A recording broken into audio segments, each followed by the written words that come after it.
Are you ready? It's time for the Sudbury MMA Podcast.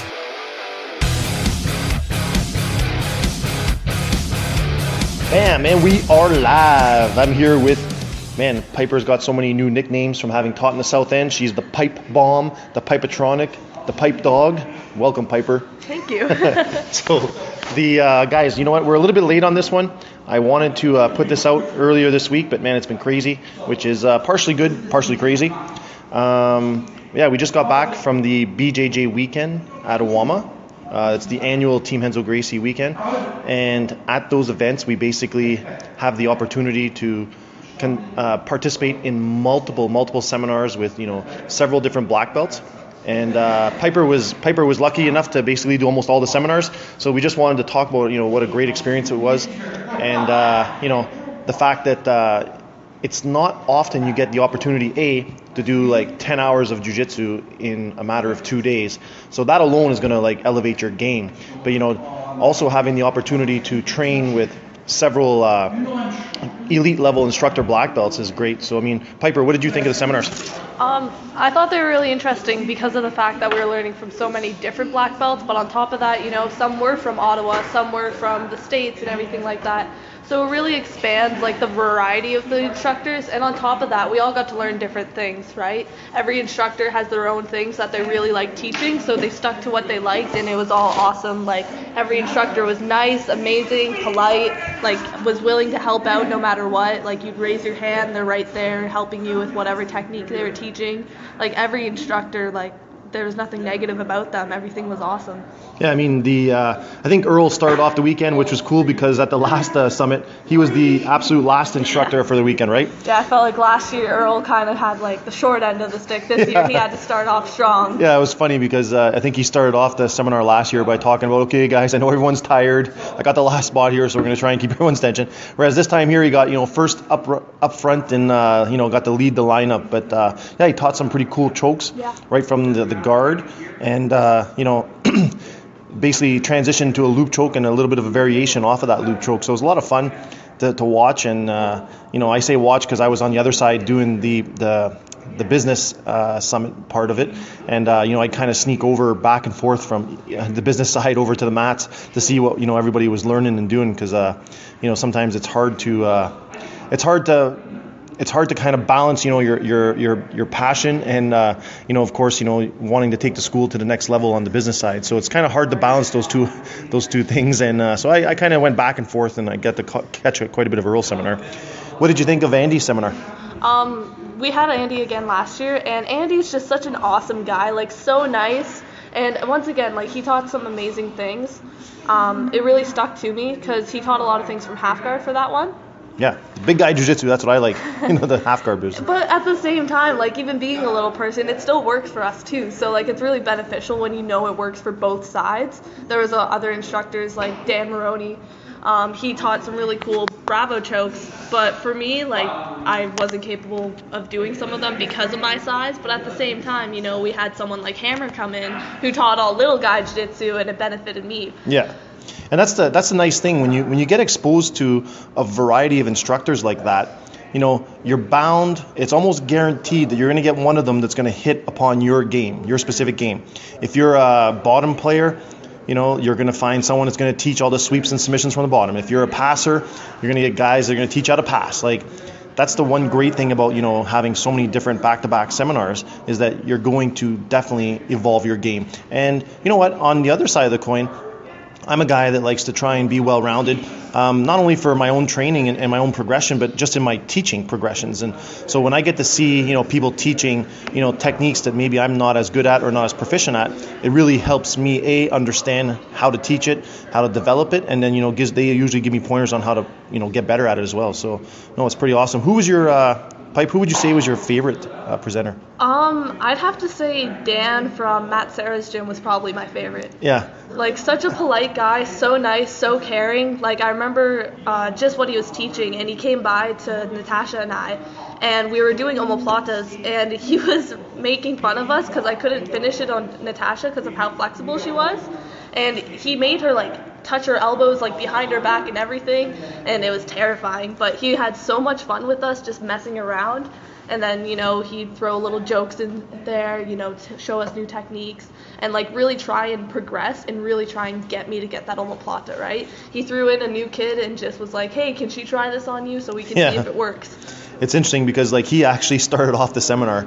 I just happened to be there when he first started the seminar, and he's like, okay guys, who knows GSP here, right? And he's like, get over it. It was 10 years ago. So I mean, like he, very lighthearted guy, very funny dude, and set the tone well for his hour of teaching. It was pretty cool. Definitely. Of course, Hammer's always an awesome teach. We had Steve Poulin teaching there too. 100% thought he was going to be teaching leg locks. Me too.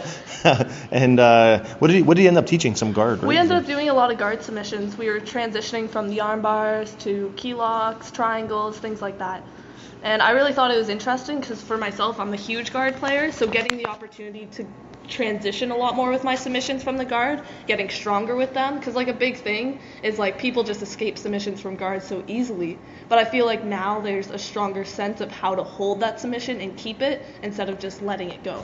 Yeah, what did he call anything with the overhook on that arm? Yeah, we had an overhook on the arm, a collar grip, and it was a really strong way to hold the guard, which was weird because I've never considered holding an overhook before. Yeah.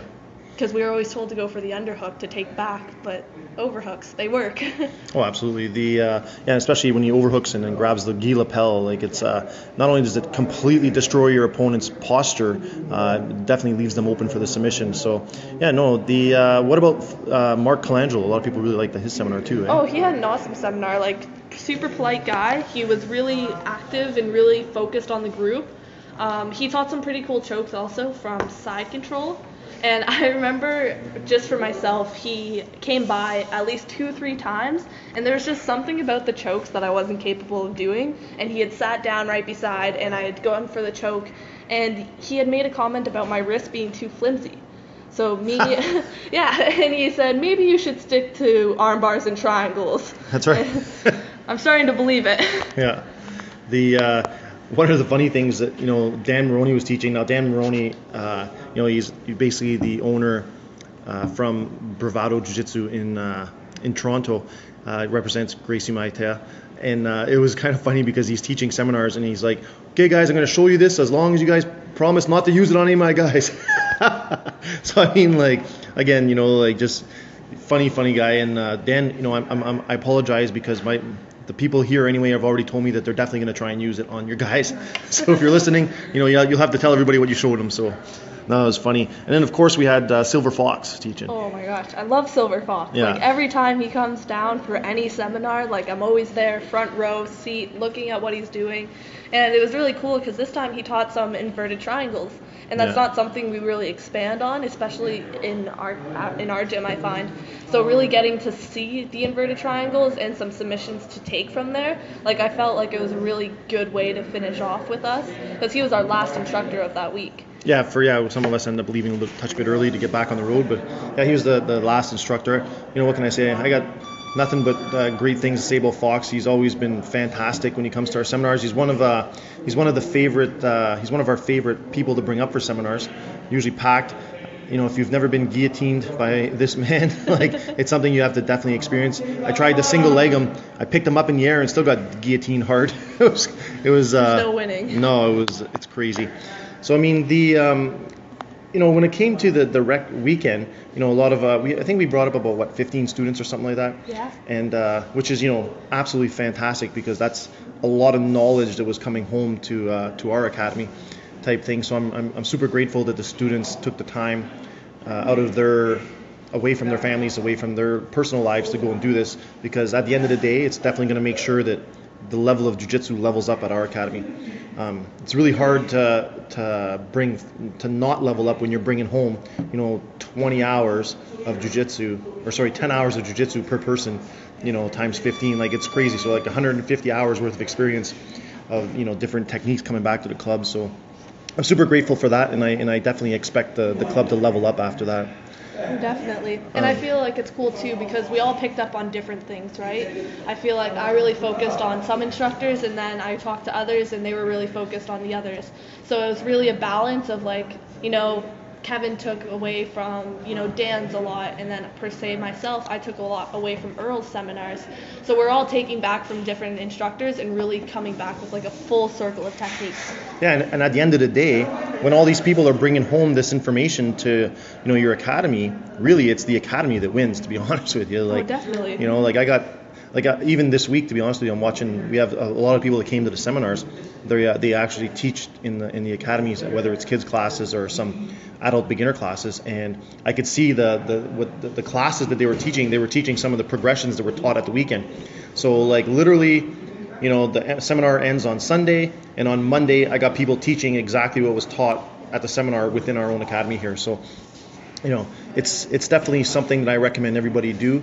If you're a Team Renzo Gracie member, like I said, we have the annual Team Renzo Gracie BJJ Summit the first weekend of March every year. So book that weekend. It should be a weekend that's permanently marked off in your calendars to try and make it for next year. Another thing that's great about these seminars is just the camaraderie and the team building. So all of us like drove down from Sudbury. We hung out all weekend. We went out for dinner every night. We got to hang out with all the different affiliates. You get to see people that you don't always get to spend time with.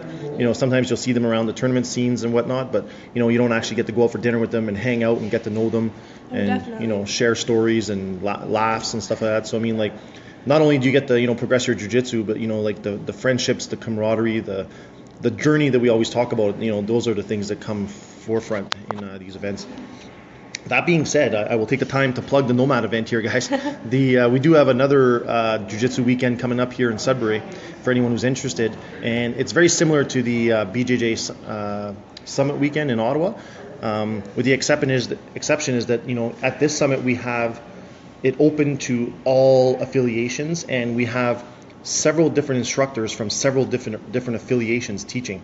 So this in itself is something that's really cool, because not only are you going to get exposed to 10 different black belts, but you're going to get exposed to 10 different black belts from actually the most prominent teams in Ontario.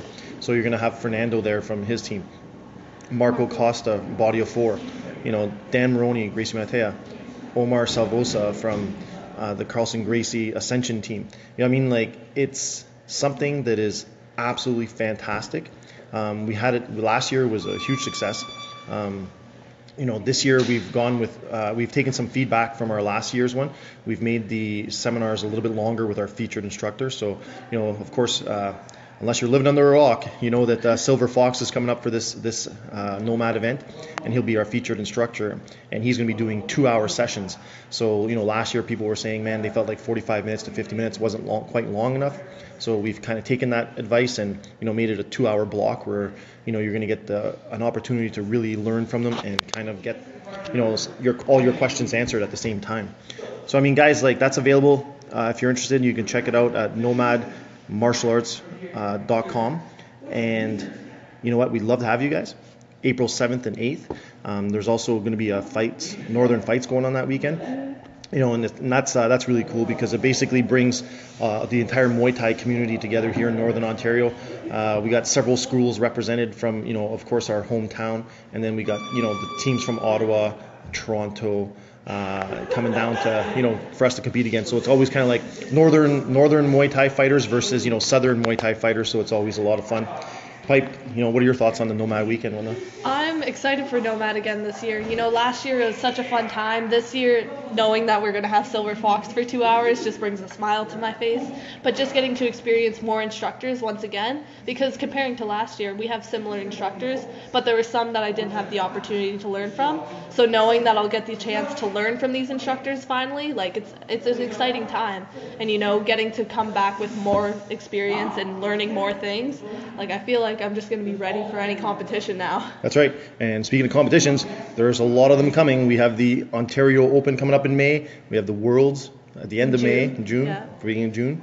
So there's a lot to look forward to if you're a BJJ enthusiast right now, guys.